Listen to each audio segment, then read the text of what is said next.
सुन्दरम् सत्यं शिवं सुन्दरम् सत्यं शिवं सुन्दरम् सत्यं शिवं सुन्दरम् शिवने सत्य शिवने सुन्दर ಅವನ ನೆನಪು ಮಧುರ ಮಧುರ ಶಿವನೇ ಸತ್ಯ ಶಿವನೇ ಸುಂದರ ಅವನ ನೆನಪು ಮಧುರ ಮಧುರ ಸತ್ಯಂ ಶಿವಂ ಸುಂದರಂ ಸತ್ಯಂ ಶಿವಂ ಸುಂದರಂ ಸತ್ಯಂ ಶಿವಂ ಸುಂದರಂ सत्यं शिवं सुन्दरम्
ರತ್ನಗಳ ಗಣಿಯಾಗಿಹ ಪವಿತ್ರತೆಯ ಜೀವನವಾಗಿ ಪವಿತ್ರತೆಯ ಜೀವನವಾಗಿ ನೀಡುವ ನಮಗೆ ಕೊಡುಗೆಯಾಗಿ ಕೊಡುಗೆಯಾಗಿ ಸತ್ಯಂ ಶಿವಂ ಸುಂದರಂ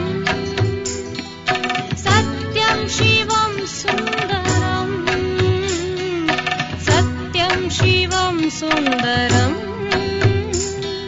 सत्यं शिवं सुन्दरम्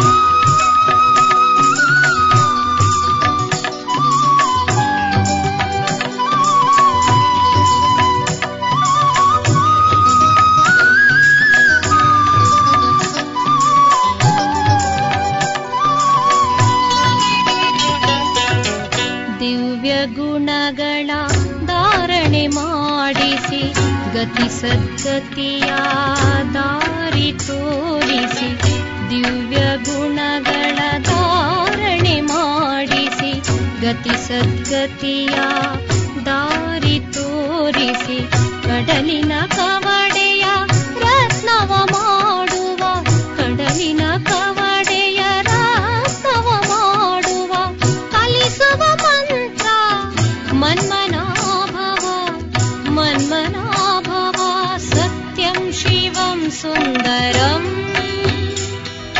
सत्यं शिवं सुन्दरं सत्यं शिवं सुन्दरं सत्यं शिवं सुन्दरं शिवने सत्य शिवने सुन्दर ಅವನ ನೆನಪು ಮಧುರ ಮಧುರ ಶಿವನೇ ಸತ್ಯ ಶಿವನೇ ಸುಂದರ ಅವನ ನೆನಪು ಮಧುರ ಮಧುರ ಸತ್ಯಂ ಶಿವಂ ಸುಂದರಂ ಸತ್ಯಂ ಶಿವಂ ಸುಂದರಂ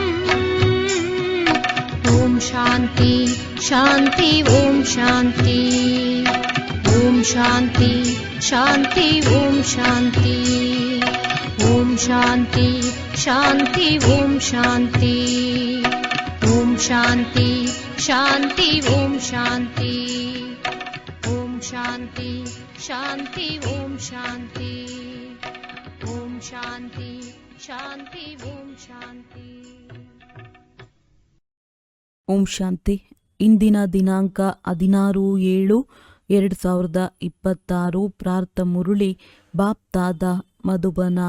ಮಧುರ ಮಕ್ಕಳೇ, ಇದು ಪುರುಷೋತ್ತಮರಾಗುವ ಸಂಗಮ ಯುಗವಾಗಿದೆ. ಇದರಲ್ಲಿ ಯಾವುದೇ ಪಾಪಕರ್ಮವನ್ನು ಮಾಡಬಾರದು. ಪ್ರಶ್ನೆ: ಸಂಗಮದಲ್ಲಿ ನೀವು ಮಕ್ಕಳು ಅತಿ ಶ್ರೇಷ್ಠವಾದ ಯಾವ ಪುಣ್ಯವನ್ನು ಮಾಡಿಕೊಳ್ಳುತ್ತೀರಿ? ಉತ್ತರ: ತಮ್ಮನ್ನು ತಂದೆಯವರಿಗೆ ಅರ್ಪಣೆ ಮಾಡಿಬಿಡುವುದು, ಅರ್ಥಾತ್ ಸಂಪೂರ್ಣವಾಗಿ ಸ್ವಾಹ ಆಗಿಬಿಡುವುದು ಅತಿ ಶ್ರೇಷ್ಠವಾದ ಪುಣ್ಯವಾಗಿದೆ. ಈಗ ನೀವು ಮಮತ್ವವೆಲ್ಲವನ್ನೂ ನಶಿಸುವಿರಿ. ಮರಿಮಕ್ಕಳು ಮನೆ ಎಲ್ಲವನ್ನೂ ಮರೆಯುತ್ತೀರಿ. ಇದೇ ನಿಮ್ಮ ವ್ರತವಾಗಿದೆ. ತಾವು ಸತ್ತರೆ ಇಡೀ ಪ್ರಪಂಚವೇ ಸತ್ತಂತೆ. ನೀವೀಗ ವಿಕಾರಿ ಸಂಬಂಧಗಳಿಂದ ಮುಕ್ತರಾಗುವಿರಿ. ಆಡು ಪತಂಗವೇ, ನೀನೇಕೆ ಸುಡುತ್ತಿಲ್ಲ? ಓಂ ಶಾಂತಿ. ಭಕ್ತಿ ಮಾರ್ಗದಲ್ಲಿ ಈ ರೀತಿ ತಂದೆಯ ಮಹಿಮೆ ಮಾಡುವರು. ಇದು ಪತಂಗಗಳ ಜ್ಯೋತಿಯ ಮಹಿಮೆ ಆಗಿದೆ. ಯಾವಾಗ ತಂದೆಯು ಬರುತ್ತಾರೆಯೋ ಆಗ ನಾವೇಕೆ ಬದುಕಿದಂತೆಯೇ ಅವರ ಮಕ್ಕಳಾಗಬಾರದು? ಯಾರನ್ನು ದತ್ತು ಮಾಡಿಕೊಳ್ಳುವರೋ ಅವರಿಗೆ ಬದುಕಿದಂತೆಯೇ ಸಾಯುವುದು ಎಂದು ಹೇಳಲಾಗುತ್ತದೆ. ಮುಂಚೆ ನೀವು ಆಸುರಿ ಪರಿವಾರದವರಾಗಿದ್ದೀರಿ. ಈಗ ನೀವು ಈಶ್ವರೀಯ ಪರಿವಾರದವರು ಆಗಿದ್ದೀರಿ. ನೀವು ಬದುಕಿದಂತೆಯೇ ಈಶ್ವರನು ಬಂದು ನಿಮ್ಮನ್ನು ದತ್ತು ಮಾಡಿಕೊಂಡಿದ್ದಾರೆ. ಅದನ್ನೇ ಶರಣಾಗತಿ ಆಗುವುದು ಹೇಳಲಾಗುತ್ತದೆ. ಮಹಿಮೆ ಮಾಡುವರಲ್ಲವೇ? ನಾನು ನಿನ್ನ ಆಶ್ರಯದಲ್ಲಿ ಬಂದಿದ್ದೇನೆ. ಅವರು ಯಾವಾಗ ಬರುವರೋ ಆಗಲೇ ಪ್ರಭುವಿನ ಆಶ್ರಯದಲ್ಲಿ ಬರಬಹುದು. ಅವರು ತನ್ನ ಶಕ್ತಿಯನ್ನು ತೋರಿಸುವರು, ಶೋಭೆಯನ್ನು ತೋರಿಸುವರು. ಅವರಂತೂ ಸರ್ವಶಕ್ತಿವಂತನಲ್ಲವೇ? ಖಂಡಿತವಾಗಿಯೂ ಅವರಲ್ಲಿ ಆಕರ್ಷಣೆಯೂ ಇದೆಯಲ್ಲವೇ? ಎಲ್ಲವನ್ನೂ ಬಿಡಿಸಿಬಿಡುತ್ತಾರೆ. ಅವಶ್ಯವಾಗಿ ಯಾರು ತಂದೆಯ ಮಕ್ಕಳಾಗುವರೋ ಅವರು ಆಸುರಿ ಸಂಪ್ರದಾಯದ ಸಂಬಂಧದಿಂದ ಬೇಸತ್ತು ಹೋಗಿದ್ದಾರೆ. ಹೇಳುತ್ತಾರೆ ಬಾಬಾ, ಈ ಸಂಬಂಧವು ಯಾವಾಗ ಬಿಡುಗಡೆಯಾಗುವುದೋ? ಇಲ್ಲಿ ಈ ಹಳೆಯ ಸಂಬಂಧವನ್ನು ಮರೆಯಬೇಕಾಗುತ್ತದೆ. ಆತ್ಮವು ಯಾವಾಗ ದೇಹದಿಂದ ಬೇರ್ಪಡುತ್ತದೆಯೋ ಆಗ ಬಂಧನಗಳೆಲ್ಲವೂ ಸಮಾಪ್ತಿಯಾಗುತ್ತವೆ. ಈ ಸಮಯದಲ್ಲಿ ನೀವು ತಿಳಿದುಕೊಂಡಿದ್ದೀರಿ, ಮೃತ್ಯುವು ಎಲ್ಲರಿಗಾಗಿಯೂ ಇದೆ ಮತ್ತು ಈ ಬಂಧನಗಳೇನಿದೆಯೋ ಅವೆಲ್ಲವೂ ವಿಕಾರಿ ಬಂಧನವಾಗಿದೆ. ಈಗ ಮಕ್ಕಳು ನಿರ್ವಿಕಾರಿ ಸಂಬಂಧವನ್ನು ಬಯಸುತ್ತಾರೆ. ನಿರ್ವಿಕಾರಿ ಸಂಬಂಧದಲ್ಲಿರಿ. ನಂತರದಲ್ಲಿ ವಿಕಾರಿ ಸಂಬಂಧದಲ್ಲಿ ಸಿಕ್ಕಿಕೊಂಡು ಬಿಟ್ಟಿರಿ. ನಂತರ ನಮ್ಮ ನಿರ್ವಿಕಾರಿ ಸಂಬಂಧವಾಗುವುದು. ಈ ಮಾತುಗಳಂತೂ ಯಾರ ಬುದ್ಧಿಯಲ್ಲಿಯೂ ಇರುವುದಿಲ್ಲ. ಮಕ್ಕಳಿಗೆ ಗೊತ್ತಿದೆ, ನಾವು ಆಸುರಿ ಬಂಧನಗಳಿಂದ ಮುಕ್ತರಾಗುವ ಪುರುಷಾರ್ಥವನ್ನು ಮಾಡುತ್ತಿದ್ದೇವೆ. ಇದಕ್ಕಾಗಿ ಒಬ್ಬ ತಂದೆಯೊಂದಿಗೆ ಸಂಬಂಧವನ್ನು ಇಡಬೇಕಾಗುತ್ತದೆ. ಏಕೆಂದರೆ ಆ ಕಡೆ ಇದ್ದಾನೆ ಒಬ್ಬ ರಾವಣ, ಈ ಕಡೆ ಒಬ್ಬ ರಾಮನಿದ್ದಾರೆ. ಈ ಮಾತುಗಳು ಪ್ರಪಂಚದವರಿಗೆ ಗೊತ್ತಿಲ್ಲ. ಹೇಳುವುದಂತೂ ರಾಮರಾಜ್ಯ ಬೇಕು ಎನ್ನುತ್ತಾರೆ. ಆದರೆ ಇಡೀ ಪ್ರಪಂಚವು ರಾವಣ ರಾಜ್ಯದಲ್ಲಿದೆ. ರಾಮರಾಜ್ಯದಲ್ಲಂತೂ ಪವಿತ್ರತೆ, ಸುಖ, ಶಾಂತಿ ಇತ್ತು. ಅದು ಈಗಿಲ್ಲ ಎನ್ನುವುದನ್ನು ಯಾರೂ ತಿಳಿದುಕೊಂಡಿಲ್ಲ. ಆದರೆ ಸ್ವಯಂ ಏನು ಹೇಳುವರು ಅದರ ಅನುಭವವನ್ನು ಮಾಡುವುದಿಲ್ಲ. ಗಾಯನವಂತೂ ಆಗುತ್ತದೆ. ಈ ಆತ್ಮರೆಲ್ಲರೂ ಸೀತೆಯರಾಗಿದ್ದಾರೆ. ಒಬ್ಬಳು ಸೀತೆಯ ಮಾತಲ್ಲ, ಒಬ್ಬ ಅರ್ಜುನನ ಮಾತಲ್ಲ, ಒಬ್ಬ ದ್ರೌಪದಿಯ ಮಾತಲ್ಲ. ಇದಂತೂ ಅನೇಕರ ಮಾತಾಗಿದೆ. ಉದಾಹರಣೆಯನ್ನಂತೂ ಒಬ್ಬರದ್ದೇ ಕೊಡುತ್ತಾರೆ. ನಿಮಗೂ ಸಹ ಹೇಳಲಾಗುತ್ತದೆ, ನೀವೆಲ್ಲರೂ ಅರ್ಜುನನ ಸಮಾನರಿದ್ದೀರಿ. ನೀವು ಹೇಳುವಿರಿ, ಅರ್ಜುನನಂತೂ ಈ ಭಗೀರಥನಾದರು. ಬಾಬಾರವರು ಹೇಳುತ್ತಾರೆ, ನಾನು ಸಾಧಾರಣ ರುದ್ಧ ತನುವಾದ ಈ ರಥವನ್ನು ತೆಗೆದುಕೊಳ್ಳುವೆನು. ಆದರೆ ಅವರು ಚಿತ್ರಗಳಲ್ಲಿ ಕುದುರೆ ಗಾಡಿಯನ್ನು ತೋರಿಸಿದ್ದಾರೆ. ಇದಕ್ಕೆ ಅಜ್ಞಾನವೆಂದು ಹೇಳಲಾಗುತ್ತದೆ. ಮಕ್ಕಳು ಈ ಶಾಸ್ತ್ರ ಇತ್ಯಾದಿ ಏನೆಲ್ಲವೂ ಇವೆಯೋ ಭಕ್ತಿ ಮಾರ್ಗದ್ದಾಗಿದೆ ಎಂದು ತಿಳಿಯುವರು. ಈ ಮಾತುಗಳನ್ನು ಮತ್ಯಾರೂ ತಿಳಿದುಕೊಳ್ಳಲು ಸಾಧ್ಯವಿಲ್ಲ. ಎಲ್ಲಿಯವರೆಗೆ 7 ದಿನದಲ್ಲಿ ತಿಳುವಳಿಕೆಯ ಕೋರ್ಸ್ ತೆಗೆದುಕೊಳ್ಳುವುದಿಲ್ಲವೋ ಅಲ್ಲಿಯವರೆಗೆ ಯಾರೂ ತಿಳಿದುಕೊಳ್ಳಲು ಸಾಧ್ಯವಿಲ್ಲ. ಭಕ್ತಿ ಮಾರ್ಗವೇ ವಿಭಿನ್ನವಾಗಿದೆ. ಜ್ಞಾನ, ಭಕ್ತಿ ಮತ್ತು ವೈರಾಗ್ಯವೆಂದು ಹೇಳುತ್ತಾರೆ. ವಾಸ್ತವದಲ್ಲಿ ಸನ್ಯಾಸಿಗಳ ವೈರಾಗ್ಯವೇನೂ ಸತ್ಯವಲ್ಲ. ಅವರಂತೂ ಕಾಡಿನಲ್ಲಿ ಹೋಗಿ ಅನಂತರ ನಗರಗಳಿಗೆ ಬಂದು ನಿವಾಸ ಮಾಡಿ ದೊಡ್ಡ ದೊಡ್ಡ ಕಟ್ಟಡ ಮುಂತಾದವುಗಳನ್ನು ನಿರ್ಮಾಣ ಮಾಡುತ್ತಾರೆ. ನಾವು ಸಂಸಾರವನ್ನು ಬಿಟ್ಟಿದ್ದೇವೆಂದು ಹೇಳುತ್ತಾರಷ್ಟೇ. ನಿಮ್ಮದಾಗಿದೆ ಇಡೀ ಹಳೆಯ ಪ್ರಪಂಚದೊಂದಿಗಿನ ವೈರಾಗ್ಯವಾಗಿದೆ. ಇದು ಯಥಾರ್ಥವಾದ ಮಾತಾಗಿದೆ. ಅದು ಅಲ್ಪಕಾಲದ ಮಾತಾಗಿದೆ. ಆದ್ದರಿಂದ ಅದನ್ನು ಹಠಯೋಗ, ಅಲ್ಪಕಾಲದ ವೈರಾಗ್ಯವೆಂದು ಹೇಳಲಾಗುವುದು. ನೀವು ಮಕ್ಕಳು ತಿಳಿದುಕೊಂಡಿದ್ದೀರಿ, ಈ ಹಳೆಯ ಪ್ರಪಂಚವೀಗ ಸಮಾಪ್ತಿ ಆಗುವುದಿದೆ. ಆದ್ದರಿಂದ ಇದರೊಂದಿಗೆ ಅವಶ್ಯವಾಗಿ ವೈರಾಗ್ಯವೂ ಬರಬೇಕಾಗಿದೆ.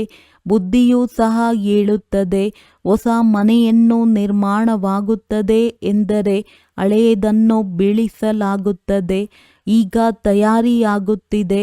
ಕಲಿಯುಗದ ನಂತರ ಪುನಃ ಸತ್ಯಯುಗವು ಅವಶ್ಯವಾಗಿ ಬರುವುದು. ಈಗ ಇದು ಪುರುಷೋತ್ತಮ ಸಂಗಮ ಯುಗವಾಗಿದೆ ಎಂಬುದನ್ನು ನೀವು ತಿಳಿದುಕೊಂಡಿದ್ದೀರಿ. ಪುರುಷೋತ್ತಮ ಮಾಸವೂ ಆಗುತ್ತದೆ. ನಿಮ್ಮದ್ದು ಇದು ಪುರುಷೋತ್ತಮ ಯುಗವಾಗಿದೆ. ಪುರುಷೋತ್ತಮ ಮಾಸದಲ್ಲಿ ದಾನ, ಪುಣ್ಯ ಇತ್ಯಾದಿಗಳನ್ನು ಮಾಡುತ್ತಾರೆ. ನೀವಂತೂ ಈ ಪುರುಷೋತ್ತಮ ಯುಗದಲ್ಲಿ ಸರ್ವಸ್ವವನ್ನು ಸ್ವಾಹ ಮಾಡಿಬಿಡುತ್ತೀರಿ. ಈ ಇಡೀ ಪ್ರಪಂಚವೇ ಸ್ವಾಹ ಆಗುವುದಿದೆ ಎಂಬುದು ಗೊತ್ತಿದೆ. ಅಂದ ಮೇಲೆ ಇಡೀ ಪ್ರಪಂಚದ ಸರ್ವಸ್ವವು ಸ್ವಾಹ ಆಗುವುದಕ್ಕೆ ಮೊದಲೇ ನಾನು ನಮ್ಮನ್ನೇಕೆ ಸ್ವಾಹ ಮಾಡಬಾರದು? ಇದರ ಪುಣ್ಯವೆಷ್ಟು ಲಭಿಸುವುದು? ಅದಂತೂ ಅಲ್ಪಕಾಲದ ಪುರುಷೋತ್ತಮ ಮಾಸ. ಇದಂತೂ ಬೇಹದ್ದಿನ ಮಾತಾಗಿದೆ. ಪುರುಷೋತ್ತಮ ಮಾಸದಲ್ಲಿ ಬಹಳಷ್ಟು ಕಥೆಗಳನ್ನು ಕೇಳುತ್ತಾರೆ. ವ್ರತ ಉಪವಾಸವನ್ನು ಇಡುತ್ತಾರೆ. ನಿಮ್ಮದ್ದು ಇದು ಬಹಳ ಶ್ರೇಷ್ಠವಾದ ವ್ರತವಾಗಿದೆ. ನಿಮಗಂತೂ ಮರಿಮಕ್ಕಳು, ಮನೆ, ವ್ಯಾಪಾರ ಇತ್ಯಾದಿಗಳೆಲ್ಲವೂ ಇವೆ. ಆದರೆ ಹೃದಯದಿಂದ ಮಮತ್ವವು ನಶಿಸಿ ಹೋಗಿದೆ. ತಾವು ಸತ್ತರೆ ಇಡೀ ಪ್ರಪಂಚವೇ ಸತ್ತಂತೆ. ಇದೆಲ್ಲವೂ ಸಮಾಪ್ತಿ ಆಗಿಬಿಡುತ್ತದೆ ಎಂಬುದನ್ನು ನೀವು ತಿಳಿದುಕೊಂಡಿದ್ದೀರಿ. ನಾವು ಪುರುಷೋತ್ತಮರು ಆಗುವುದಕ್ಕಾಗಿ ತಂದೆಯ ಮಕ್ಕಳಾಗಿದ್ದೇವೆ. ಸರ್ವ ಪುರುಷರಲ್ಲಿ ಅರ್ಥಾತ್ ಮನುಷ್ಯರಲ್ಲಿ ಉತ್ತಮ ಪುರುಷರಾಗಿ ತಮ್ಮ ಮುಂದೆ ಈ ಲಕ್ಷ್ಮೀನಾರಾಯಣ ನಿಂತಿದ್ದಾರೆ. ಇವರಿಗಿಂತ ಉತ್ತಮರಂತೂ ಯಾವುದೇ ಮನುಷ್ಯರಾಗಲು ಸಾಧ್ಯವಿಲ್ಲ. ಲಕ್ಷ್ಮೀನಾರಾಯಣರು ವಿಶ್ವದ ಮಾಲೀಕನಾಗಿದ್ದರು. ನೀವು ಈ ರೀತಿಯೇ ಪುರುಷೋತ್ತಮರಾಗಲು ಬಂದಿರುವಿರಿ. ಮನುಷ್ಯರೆಲ್ಲರೂ ಸದ್ಗತಿಯನ್ನು ಪಡೆಯುತ್ತಾರೆ. ಮನುಷ್ಯರ ಆತ್ಮವು ಪುರುಷೋತ್ತಮರು ಆಗುತ್ತಾರೆಂದರೆ ಮತ್ತೆ ಅವರಿರುವ ಸ್ಥಾನವು ಅಷ್ಟು ಉತ್ತಮವೇ ಆಗಿರಬೇಕು. ಹೇಗೆ ಪ್ರೆಸಿಡೆಂಟ್ ಎಲ್ಲರಿಗಿಂತಲೂ ಶ್ರೇಷ್ಠ ಪದವಿಯಲ್ಲಿದ್ದಾರೆ, ಆದ್ದರಿಂದ ಅವರಿರುವುದಕ್ಕಾಗಿ ರಾಷ್ಟ್ರಪತಿ ಭವನವೂ ಸಿಕ್ಕಿದೆ. ಅಲ್ಲಿ ಎಷ್ಟೊಂದು ದೊಡ್ಡ ಮೆಹಲು, ಉದ್ಯಾನವನ ಇತ್ಯಾದಿ ಇದೆ. ಇದೆಲ್ಲವೂ ಇಲ್ಲಿನ ಮಾತಾಯಿತು. ರಾಮರಾಜ್ಯವನ್ನಂತೂ ನೀವು ತಿಳಿದುಕೊಂಡಿದ್ದೀರಿ. ನೀವು ಸತ್ಯಯುಗಿ ಪುರುಷೋತ್ತಮರು ಆಗುತ್ತೀರಿ. ನಂತರ ಈ ಕಲಿಯುಗಿ ಪುರುಷೋತ್ತಮರು ಇರುವುದಿಲ್ಲ. ನೀವು ಸತ್ಯಯುಗಿ ಪುರುಷೋತ್ತಮರಾಗಲು ಪುರುಷಾರ್ಥ ಮಾಡುತ್ತಿದ್ದೀರಿ. ನಿಮಗೆ ಗೊತ್ತಿದೆ ಅಲ್ಲಿ ನಮ್ಮ ಮೆಹಲುಗಳು ಹೇಗಾಗುತ್ತವೆ. ನಾಳೆ ರಾಮರಾಜ್ಯವಾಗುವುದು. ನೀವು ರಾಮರಾಜ್ಯದಲ್ಲಿ ಪುರುಷೋತ್ತಮರಾಗಿ ಇರುತ್ತೀರಿ. ನಾವು ರಾವಣ ರಾಜ್ಯವು ಪರಿವರ್ತನೆ ಮಾಡಿ ರಾಮರಾಜ್ಯವನ್ನು ಸ್ಥಾಪಿಸುವೆವು ಎಂದು ನೀವು ಚಾಲೆಂಜ್ ಮಾಡುವಿರಿ. ಈಗ ಚಾಲೆಂಜ್ ಮಾಡಿದ್ದೀರೆಂದಾಗ ಭವಿಷ್ಯ 21 ಜನ್ಮಕ್ಕಾಗಿ ಒಬ್ಬರಿನ್ನೊಬ್ಬರನ್ನು ಪುರುಷೋತ್ತಮರನ್ನಾಗಿ ಮಾಡಬೇಕಾಗಿದೆ. ದೇವತೆಗಳ ಮಹಿಮೆಯನ್ನಂತೂ ಮಾಡುತ್ತಾರೆ. ಸರ್ವಗುಣ ಸಂಪನ್ನ ಅಹಿಂಸಾ ಪರಮೋ ದೇವಿ ದೇವತಾ ಧರ್ಮ, ಇದನ್ನು ನೀವು ತಿಳಿದುಕೊಂಡಿದ್ದೀರಿ. ಮತ್ಯಾವುದೇ ಮನುಷ್ಯರು ತಿಳಿದುಕೊಂಡಿಲ್ಲ. ನೀವು ಮುಂದಿನ ಜನ್ಮದಲ್ಲಿ ಪುರುಷೋತ್ತಮರಾಗುವಿರಿ. ನಂತರ ಯಾರಿಗೂ ಈ ರಾವಣ ರಾಜ್ಯವು ಇರುವುದಿಲ್ಲ. ನಿಮಗೀಗ ಸಂಪೂರ್ಣ ತಿಳುವಳಿಕೆ ಇದೆ. ಈಗ ರಾವಣ ರಾಜ್ಯವೇ ಸಮಾಪ್ತಿಯಾಗುವುದಿದೆ. ವರ್ತಮಾನದಲ್ಲಂತೂ ಸಮಯದ ಮೇಲೆ ಭರವಸೆಯೇ ಇಲ್ಲ. ಅಕಾಲ ಮೃತ್ಯುವಾಗಿ ಬಿಡುತ್ತದೆ, ಅಥವಾ ಯಾರೊಂದಿಗೆ ಶತ್ರುತ್ವವಿದ್ದರೆ ಕೊಲೆ ಮಾಡಿಬಿಡುತ್ತಾರೆ. ನಿಮ್ಮನ್ನಂತೂ ಯಾರೂ ಸಹ ಈ ರೀತಿ ಮಾಡಲು ಸಾಧ್ಯವಿಲ್ಲ. ನೀವು ಅವಿನಾಶಿ ಪುರುಷೋತ್ತಮರಾಗಿದ್ದೀರಿ. ಈ ಪ್ರಪಂಚದಲ್ಲಿ ಇರುವವರಂತೂ ವಿನಾಶಿ. ಹಾಗೆಯೇ ರಾವಣ ರಾಜ್ಯದಲ್ಲಿ ಇದೆ. ಇವರಿಗೆ ನಿಮ್ಮ ದೈವಿ ರಾಜ್ಯದ ಬಗ್ಗೆ ಗೊತ್ತೇ ಇಲ್ಲ. ನಾವು ಶ್ರೀಮತದ ಆಧಾರದ ಮೇಲೆ ನಮ್ಮ ದೈವಿ ಸ್ವರಾಜ್ಯದ ಸ್ಥಾಪನೆ ಮಾಡುತ್ತಿದ್ದೇವೆಂದು ನೀವು ತಿಳಿದುಕೊಂಡಿದ್ದೀರಿ. ಯಾರ ಪೂಜೆಯಾಗುತ್ತದೆಯೋ ಅವರು ಅವಶ್ಯವಾಗಿ ಅಂತಹ ಒಳ್ಳೆಯ ಕರ್ತವ್ಯವನ್ನು ಮಾಡಿ ಹೋಗಿದ್ದಾರೆ ಎನ್ನುವುದನ್ನಂತೂ ನೀವು ತಿಳಿದಿದ್ದೀರಿ. ಉದಾಹರಣೆ, ಜಗದಂಬಾರವರ ಎಷ್ಟೊಂದು ಪೂಜೆಯಾಗುತ್ತದೆ. ಇವರೀಗ ಜ್ಞಾನೇಶ್ವರಿ ಆಗಿದ್ದಾರೆ. ನೀವು ಜಗದಂಬನ ಮಕ್ಕಳು ಜ್ಞಾನೇಶ್ವರಿ ಮತ್ತು ರಾಜರಾಜೇಶ್ವರಿ ಆಗಿದ್ದೀರಿ. ಇಬ್ಬರಲ್ಲಿ ಉತ್ತಮರು ಯಾರು? ಜ್ಞಾನೇಶ್ವರಿಯ ಬಳಿ ಹೋಗಿ ಅನೇಕ ಪ್ರಕಾರದ ಮನೋಕಾಮನೆಗಳನ್ನು ತಿಳಿಸುತ್ತಾರೆ, ಅನೇಕ ವಸ್ತುಗಳನ್ನು ಬೇಡುತ್ತಾರೆ. ಜಗದಂಬನ ಮಂದಿರ ಮತ್ತು ಲಕ್ಷ್ಮೀನಾರಾಯಣನ ಮಂದಿರದಲ್ಲಿ ಬಹಳ ಅಂತರವಿದೆ. ಜಗದಂಬನ ಮಂದಿರವು ಬಹಳ ಚಿಕ್ಕದಾಗಿದೆ. ಚಿಕ್ಕ ಜಾಗದಲ್ಲಿಯೇ ಬಹಳ ಮನುಷ್ಯರ ಗುಂಪು ಸೇರುವುದು ಬಯಸುತ್ತಾರೆ. ಶ್ರೀನಾಥನ ಮಂದಿರದಲ್ಲಿಯೂ ಬಹಳಷ್ಟು ಜನ ಸಮೂಹವಾಗುತ್ತದೆ. ಸಮೂಹದಲ್ಲಿರುವ ಜನರನ್ನು ಮುಂದೆ ಕಳುಹಿಸಲು ಬಟ್ಟೆಯ ಕೋಲನ್ನು ತೋರಿಸುತ್ತಾ ಇರುತ್ತಾರೆ. ಕಲ್ಕತ್ತಾದಲ್ಲಿ ಕಾಳಿಯ ಮಂದಿರವು ಬಹಳ ಚಿಕ್ಕದಾಗಿದೆ. ಒಳಗೆ ಬಹಳ ಎಣ್ಣೆ ಮತ್ತು ನೀರಿರುತ್ತದೆ. ಮಂದಿರದೊಳಗೆ ಬಹಳ ಜಾಗ್ರತೆಯಿಂದ ನಡೆದುಕೊಂಡು ಹೋಗಬೇಕಾಗುತ್ತದೆ. ಅಲ್ಲಿ ಬಹಳ ಸಮೂಹವಿರುತ್ತದೆ. ಲಕ್ಷ್ಮೀನಾರಾಯಣನ ಮಂದಿರವಂತೂ ಬಹಳ ದೊಡ್ಡದಾಗಿರುತ್ತದೆ. ಜಗದಂಬನ ಮಂದಿರವೇಕೆ ಚಿಕ್ಕದಾಗಿರುತ್ತದೆ? ಬಡವಳಲ್ಲವೇ? ಆದ್ದರಿಂದ ಮಂದಿರವೂ ಅದೇ ರೀತಿ ಇದೆ. ಅವರು ಸಾಹುಕಾರರಾಗಿದ್ದಾರೆ. ಆದರೆ ಮಂದಿರದಲ್ಲೆಂದಿಗೂ ಜಾತ್ರೆಯಾಗುವುದಿಲ್ಲ. ಜಗದಂಬನ ಮಂದಿರದಲ್ಲಿ ಬಹಳ ಜಾತ್ರೆಗಳಾಗುತ್ತವೆ. ಹೊರ ಪ್ರದೇಶಗಳಿಂದ ಬಹಳಷ್ಟು ಜನರು ಬರುತ್ತಾರೆ. ಮಹಾಲಕ್ಷ್ಮಿಯ ಮಂದಿರವೂ ಇದೆ. ಇದನ್ನು ನೀವು ತಿಳಿದಿದ್ದೀರಿ. ಇದರಲ್ಲಿ ಲಕ್ಷ್ಮಿಯೂ ಇದ್ದಾರೆ ಮತ್ತು ನಾರಾಯಣನೂ ಇರುವನು. ಕಂಬೈನ್ ರೂಪ. ಲಕ್ಷ್ಮಿಯಿಂದ ಕೇವಲ ಹಣವನ್ನೇ ಬೇಡುವರು, ಏಕೆಂದರೆ ಮಹಾಲಕ್ಷ್ಮಿಯು ಸಿರಿವಂತಳಾಗಿದ್ದಾರಲ್ಲವೇ. ಇಲ್ಲಿರುವುದಂತೂ ಅವಿನಾಶಿ ಜ್ಞಾನ ರತ್ನಗಳು. ಹಣಕ್ಕಾಗಿ ಲಕ್ಷ್ಮಿಯ ಬಳಿ ಹೋಗುವರು. ಬಾಕಿ ಅನೇಕ ಆಸೆಗಳನ್ನಿಟ್ಟುಕೊಂಡು ಜಗದಂಬನ ಬಳಿಗೆ ಹೋಗುವರು. ನೀವು ಜಗದಂಬನ ಮಕ್ಕಳಾಗಿದ್ದೀರಿ. 21 ಜನ್ಮಗಳಿಗಾಗಿ ನೀವು ಎಲ್ಲರ ಮನೋಕಾಮನೆಗಳನ್ನು ಪೂರ್ಣಗೊಳಿಸುವಿರಿ. ಒಂದು ಮಹಾಮಂತ್ರದಿಂದಲೇ ಎಲ್ಲರ ಮನೋಕಾಮನೆಗಳು 21 ಜನ್ಮಗಳಿಗಾಗಿ ಪೂರ್ಣಗೊಳ್ಳುತ್ತದೆ. ಅನ್ಯರು ಯಾವುದೆಲ್ಲ ಮಂತ್ರಗಳು ಮುಂತಾದವನ್ನು ಕೊಡುತ್ತಾರೆಯೋ ಅದರಲ್ಲಿ ಅರ್ಥವೇನೂ ಇಲ್ಲ. ತಂದೆಯು ತಿಳಿಸುವರು, ಈ ಮಂತ್ರವನ್ನು ನಿಮಗೆ ಕೊಡುತ್ತೇನೆ. ಏಕೆಂದರೆ ನೀವು ಪತಿತರಾಗಿದ್ದೀರಲ್ಲವೇ. ನನ್ನೊಬ್ಬನನ್ನೇ ನೆನಪು ಮಾಡುತ್ತೀರಿ, ಆಗಲೇ ಪಾವನರಾಗುವಿರಿ. ಆತ್ಮರಿಗೆ ಇದನ್ನು ತಂದೆಯವರಲ್ಲದೆ ಮತ್ಯಾರೂ ಹೇಳಲು ಸಾಧ್ಯವಿಲ್ಲ. ಇದರಿಂದ ಸಿದ್ಧವಾಗುತ್ತದೆ.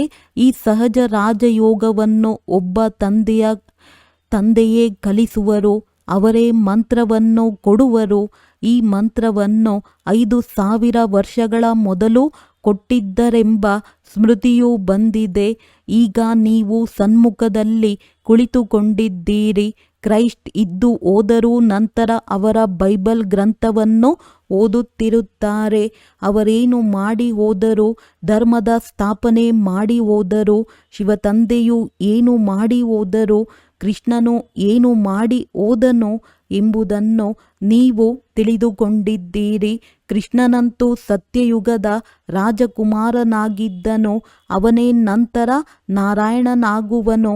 ನಂತರ ಪುನರ್ಜನ್ಮವನ್ನು ತೆಗೆದುಕೊಳ್ಳುತ್ತಾ ಬಂದಿದ್ದಾನೆ.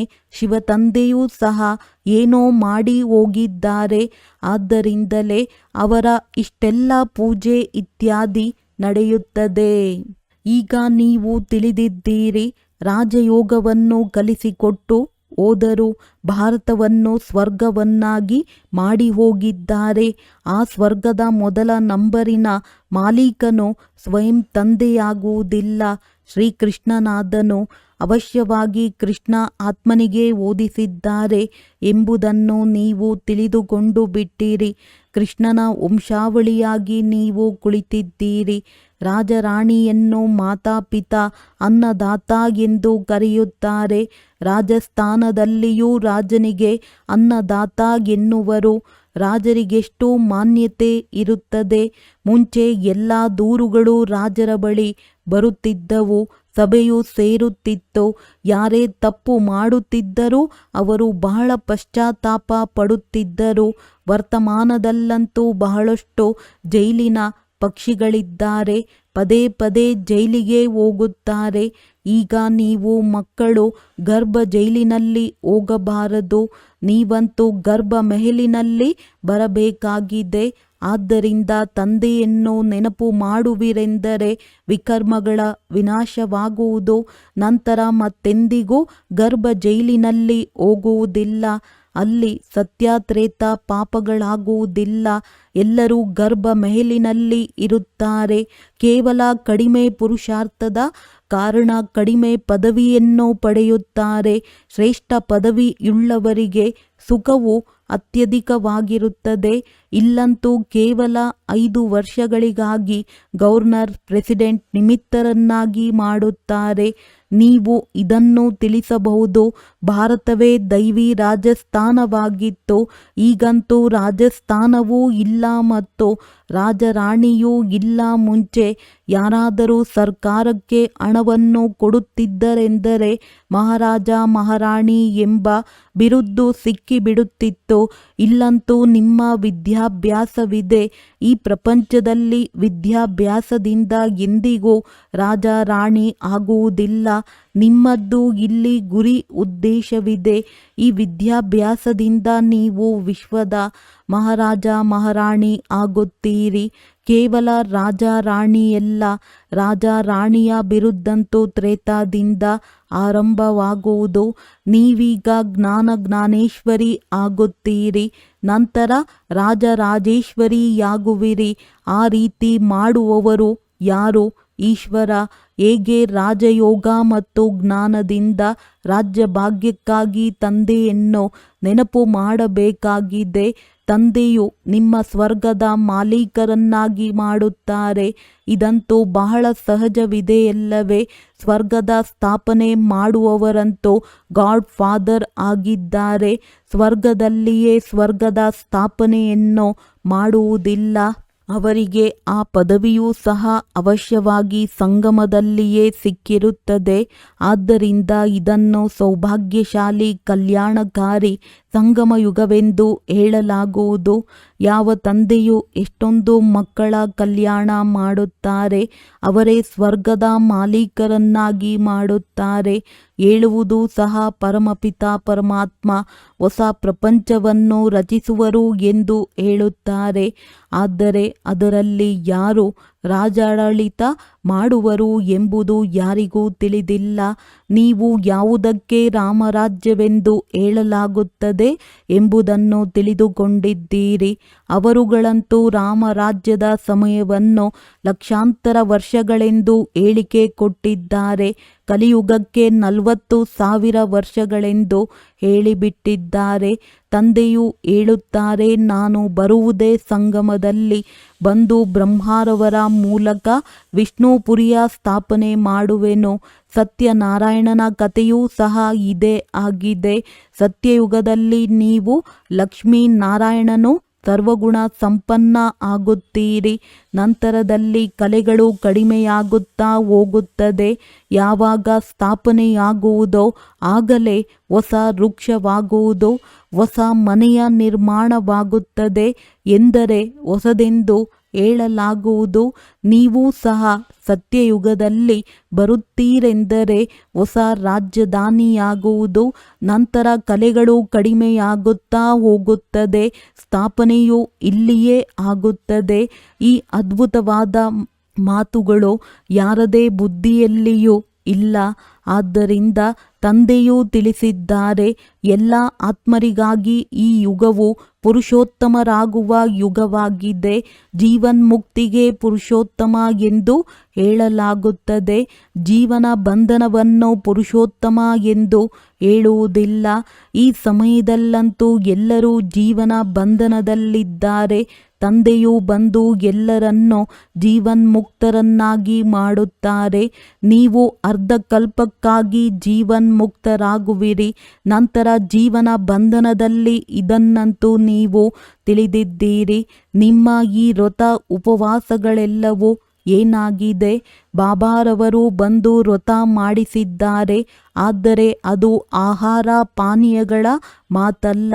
ಎಲ್ಲ ಕಾರ್ಯಗಳನ್ನು ಮಾಡಿರಿ, ಕೇವಲ ತಂದೆಯನ್ನು ನೆನಪು ಮಾಡಿರಿ ಮತ್ತು ಪವಿತ್ರರಾಗಿರಿ. ಪುರುಷೋತ್ತಮ ಮಾಸದಲ್ಲಿ ಬಹಳಷ್ಟು ಮಂದಿ ಪವಿತ್ರವಾಗಿಯೂ ಇರುತ್ತಾರೆ. ವಾಸ್ತವದಲ್ಲಿ ಈ ಪುರುಷೋತ್ತಮ ಯುಗದ ಮಾನ್ಯತೆ ಇದೆ ಅಂದಾಗ ನಿಮಗೆಷ್ಟು ಖುಷಿ ಹಾಗೂ ನಶೆಯುಂಟಾಗಬೇಕು. ಈಗ ನಿಮ್ಮ ಯಾವುದೇ ಪಾಪಕರ್ಮಗಳು ಆಗಬಾರದು, ಏಕೆಂದರೆ ನೀವು ಪುರುಷೋತ್ತಮರು ಆಗುತ್ತಿದ್ದೀರಿ. ಒಳ್ಳೆಯದು. ಮಧುರಾತಿ ಮಧುರ ಅಗಲಿ ಸಿಕ್ಕಿರುವಂತಹ ಮಕ್ಕಳ ಪ್ರತಿ ಮಾತ್ಪಿತಾ ಬಾಪ್ತಾದರವರ ನೆನಪು, ಪ್ರೀತಿ ಹಾಗೂ ಸುಪ್ರಭಾತ. ಆತ್ಮಿಕ ತಂದೆಯ ಆತ್ಮಿಕ ಮಕ್ಕಳಿಗೆ ನಮಸ್ತೆ. ಧಾರಣೆಗಾಗಿ ಮುಖ್ಯ ಸಾರ. ಈ ಪುರುಷೋತ್ತಮ ಯುಗದಲ್ಲಿ ಜೀವನ್ಮುಕ್ತರು ಆಗುವುದಕ್ಕಾಗಿ ಪುಣ್ಯ ಕರ್ಮಗಳನ್ನು ಮಾಡಬೇಕಾಗಿದೆ. ಅವಶ್ಯವಾಗಿ ಪವಿತ್ರರಾಗಿ ಇರಬೇಕಾಗಿದೆ. ಮನೆ, ವ್ಯವಹಾರ ಮುಂತಾದವೆಲ್ಲವೂ ಇದ್ದರೂ ಮನಪೂರ್ವಕವಾಗಿ ಮಮತ್ವ ಸಮಾಪ್ತಿ ಮಾಡಬೇಕಾಗಿದೆ. ಶ್ರೀಮತದಂತೆ ತಮ್ಮ ತನು ಮನ ಧನದಿಂದ ದೈವಿ ರಾಜ್ಯವನ್ನು ಸ್ಥಾಪಿಸಬೇಕಾಗಿದೆ. ಪುರುಷೋತ್ತಮರನ್ನಾಗಿ ಮಾಡುವ ಸೇವೆ ಮಾಡಬೇಕಾಗಿದೆ. ವರದಾನ: ಸಹಯೋಗದ ಮೂಲಕ ಸ್ವಯಂವನ್ನು ಸಹಜ ಯೋಗಿಯನ್ನಾಗಿ ಮಾಡಿಕೊಳ್ಳುವಂತಹ ನಿರಂತರ ಯೋಗಿ ಭವ. ಸಂಗಮ ಯುಗದಲ್ಲಿ ತಂದೆಯವರ ಸಹಯೋಗಿ ಆಗುವುದೇ ಸಹಜ ಯೋಗಿ ಆಗುವ ವಿಧಿಯಾಗಿದೆ. ಯಾರ ಪ್ರತಿ ಸಂಕಲ್ಪ, ಶಬ್ದ ಹಾಗೂ ಕರ್ಮವು ತಂದೆಯ ಅಥವಾ ತಮ್ಮ ರಾಜ್ಯದ ಸ್ಥಾಪನೆಯ ಕರ್ತವ್ಯದಲ್ಲಿ ಸಹಯೋಗಿ ಆಗಿರುವುದು ಅವರಿಗೆ ಜ್ಞಾನಿ, ಯೋಗಿ, ಆತ್ಮರು ಹಾಗೂ ಸತ್ಯ ಸೇವಾದಾರಿ ಎಂದು ಹೇಳಲಾಗುತ್ತದೆ. ಮನಸ್ಸಿನಿಂದ ಆಗದಿದ್ದರೆ ತನುವಿನಿಂದ, ತನುವಿನಿಂದ ಆಗದಿದ್ದರೆ ಧನದಿಂದ, ಧನದಿಂದಲೂ ಆಗದಿದ್ದರೆ ಯಾವುದರಲ್ಲಿ ಸಹಯೋಗಿ ಆಗಬಹುದೋ ಅದರಲ್ಲಿಯೇ ಸಹಯೋಗಿ ಆಗಿರಿ. ಇದು ಸಹ ಯೋಗ ಆಗಿದೆ. ಯಾವಾಗ ತಾವು ತಂದೆಯ ಮಕ್ಕಳೇ ಆಗಿದ್ದೀರಿ ಅಂದ ಮೇಲೆ ತಂದೆ ಹಾಗೂ ತಾವು ಮೂರನೆಯವರೇ ಇಲ್ಲ. ಇದರಿಂದ ನಿರಂತರ ಯೋಗಿ ಆಗಿಬಿಡುವಿರಿ. ಸ್ಲೋಗನ್: ಸಂಗಮದಲ್ಲಿ ಸಹನೆ ಮಾಡುವುದು ಅರ್ಥಾತ್ ಸಾಯುವುದೇ ಸ್ವರ್ಗದ ರಾಜ್ಯವನ್ನು ತೆಗೆದುಕೊಳ್ಳುವುದು. ಅವ್ಯಕ್ತ ಸೂಚನೆ: ಜ್ವಾಲಾ ಸ್ವರೂಪ ಸ್ಥಿತಿಯಲ್ಲಿರುತ್ತಾ ಶಕ್ತಿಶಾಲಿ ನೆನಪಿನ ಅನುಭವ ಮಾಡಿ. ಸಮಯ ಪ್ರಮಾಣ: ಯಾವುದೆಲ್ಲ ಮನಸ್ಸಿನ ಸಂಬಂಧ ಸಂಪರ್ಕದ ಲೆಕ್ಕಾಚಾರವಿದೆ ಅದನ್ನು ಜ್ವಾಲಾ ಸ್ವರೂಪದ ನೆನಪಿನಲ್ಲಿ ಭಸ್ಮ ಮಾಡಿ. ಲಗನ್ ಇದೆ, ಇದರಲ್ಲಿ ಬಾಪ್ ದಾದಾರವರು ಪಾಸ್ ಮಾಡುತ್ತಾರೆ. ಆದರೆ ಈಗ ಲಗನ್ನನ್ನು ಅಗ್ನಿ ರೂಪದಲ್ಲಿ ತನ್ನಿರಿ. ವಿಶ್ವದಲ್ಲಿ ಯಾವುದೆಲ್ಲ 4 ಕಡೆ ಭ್ರಷ್ಟಾಚಾರ, ಅತ್ಯಾಚಾರದ ಅಗ್ನಿ ಸುಡುತ್ತಿದೆ, ಅದು ನೀವು ಮಕ್ಕಳ ಯೋಗ ಅಗ್ನಿಯಿಂದ, ಜ್ವಾಲಾರೂಪ ನೆನಪಿನಿಂದ ಸಮಾಪ್ತಿಯಾಗಿ ಬಿಡುತ್ತದೆ. ಒಳ್ಳೆಯದು. ಓಂ ಶಾಂತಿ.